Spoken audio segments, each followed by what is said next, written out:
Halo para penggemar dan pecinta fisika, pada video kali ini saya akan jelaskan mengenai turunan parsial.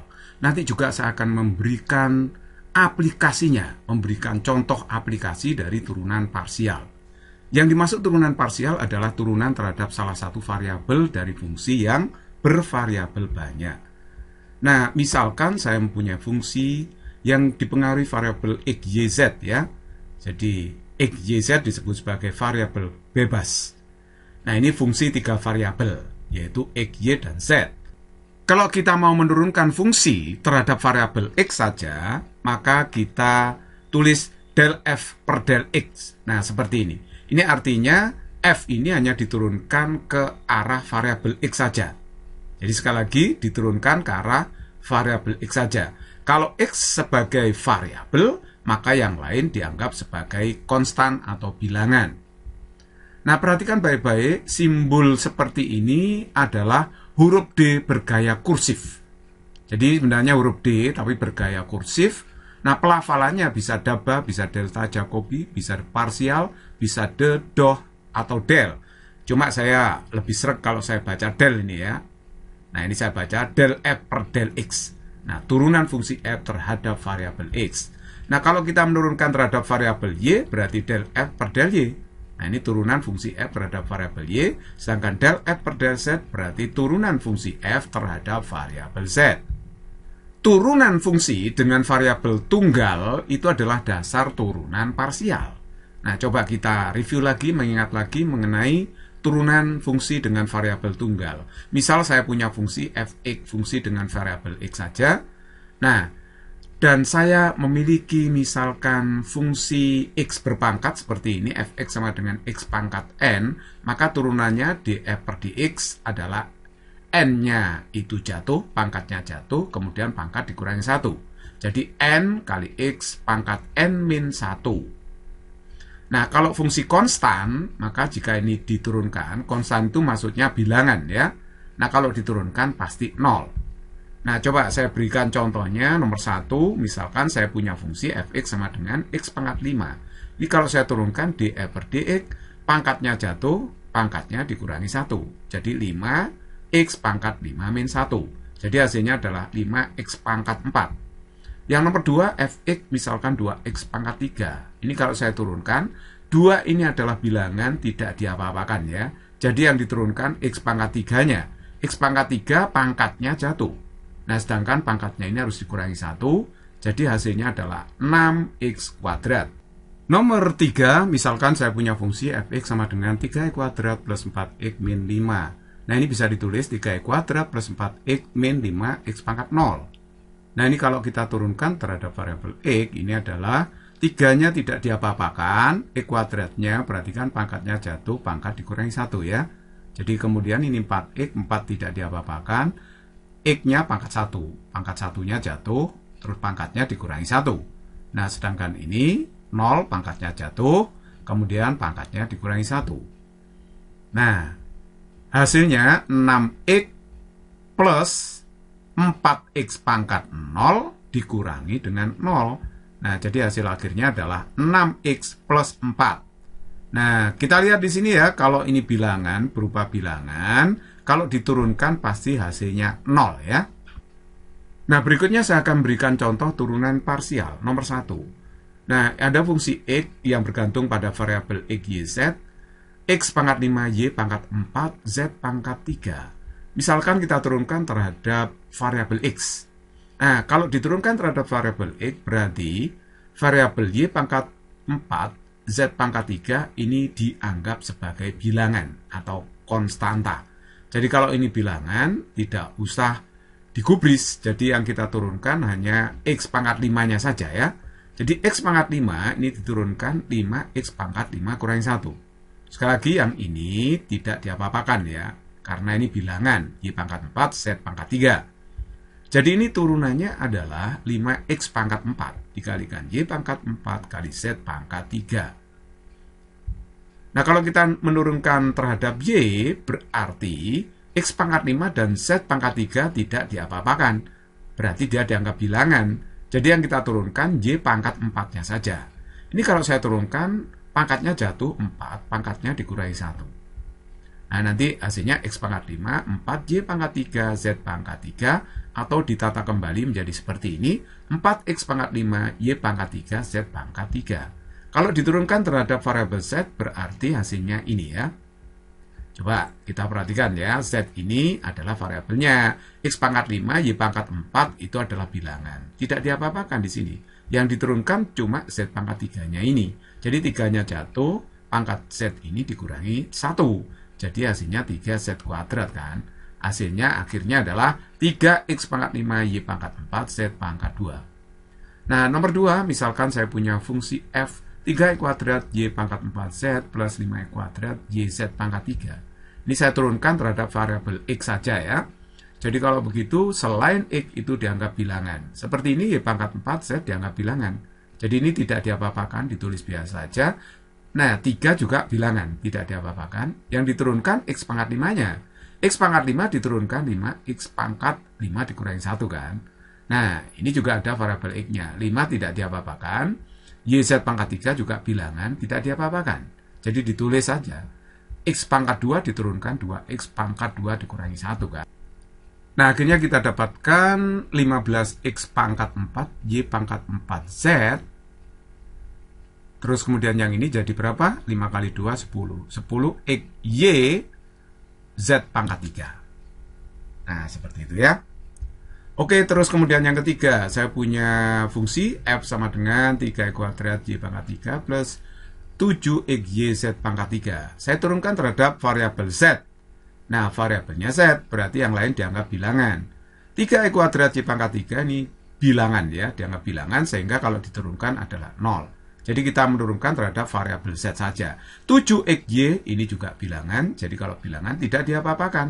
Jadi yang diturunkan Z pangkat 3 jadinya 3Z pangkat 3 dikurangi 1. Nah, ini bisa kita sederhanakan seperti ini, 7XY 3Z kuadrat, sehingga hasil akhirnya adalah 21XYZ pangkat 2. Salah satu aplikasi dari turunan parsial ini adalah untuk menghitung ketidakpastian pengukuran.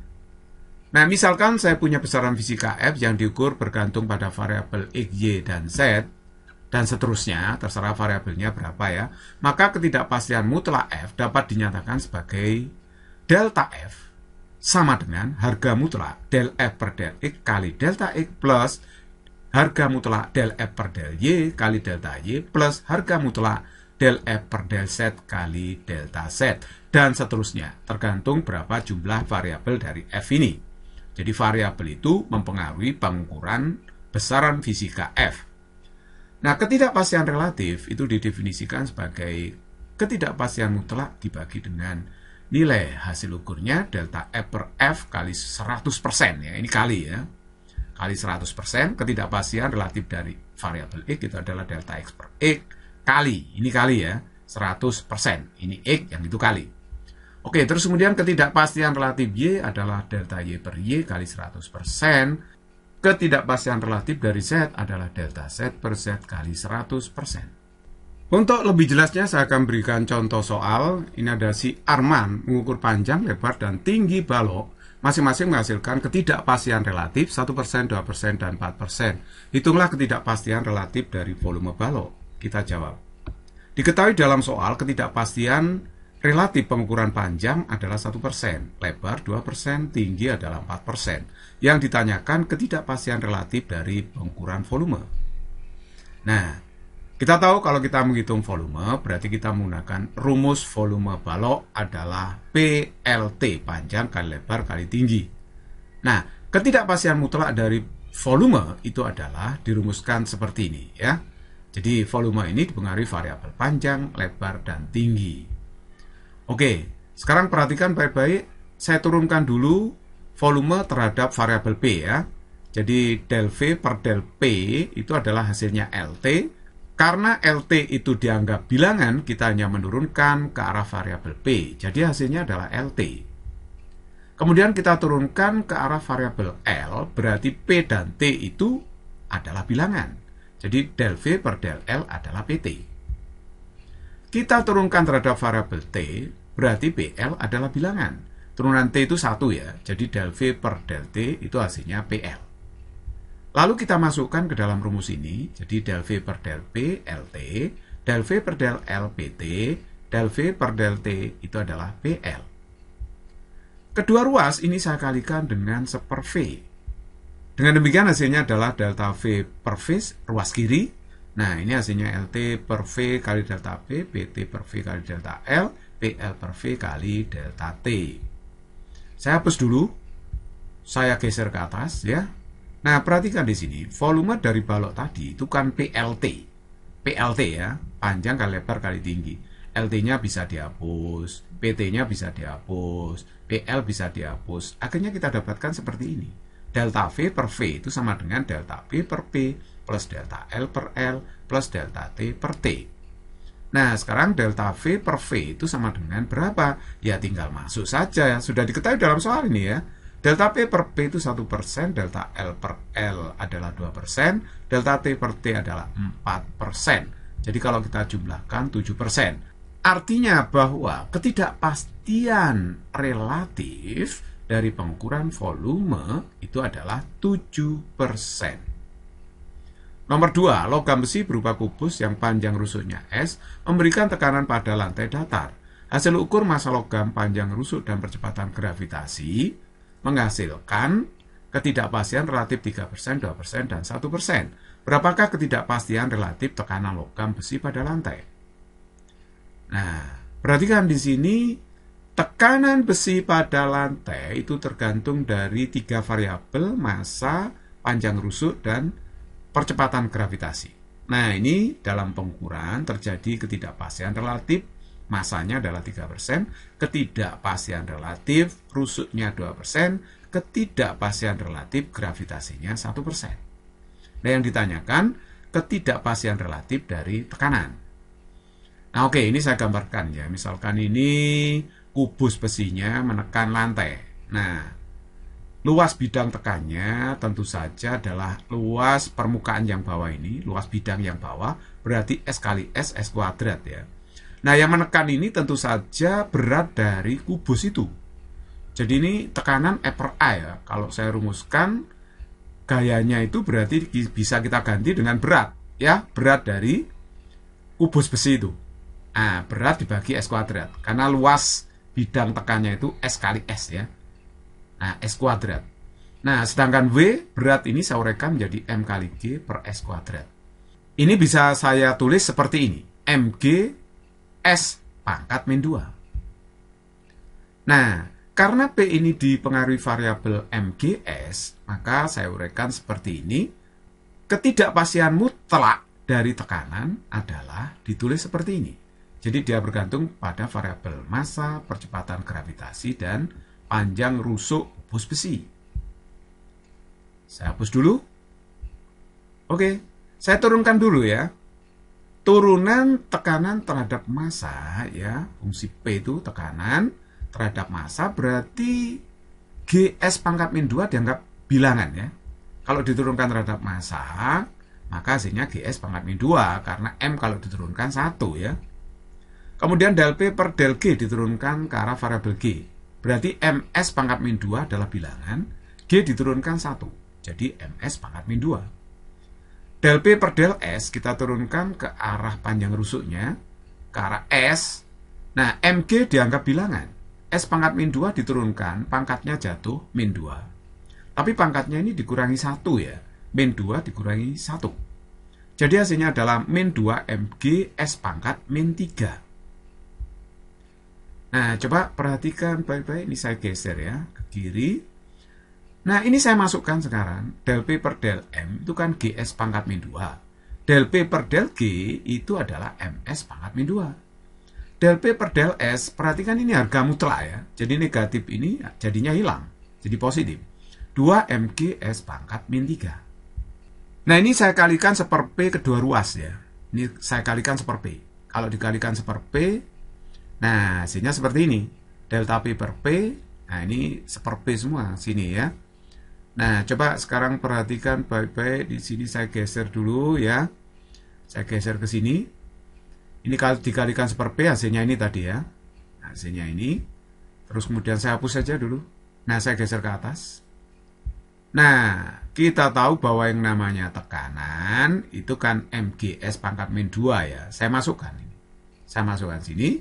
Jadi di sini GS pangkat min 2-nya dicoret, MS pangkat min 2-nya dicoret. Nah, ini MG. Nah, ini MG-nya bisa dicoret ya. Jadi kalau begitu hasilnya apa? Ini delta P per P sama dengan delta M per M plus delta G per G plus 2 kali delta S per S. Nah, begitu ya. Jadi kalau begitu kita tinggal masukkan delta M per M itu adalah 3%, sedangkan delta G per G itu adalah 1%, ini ya.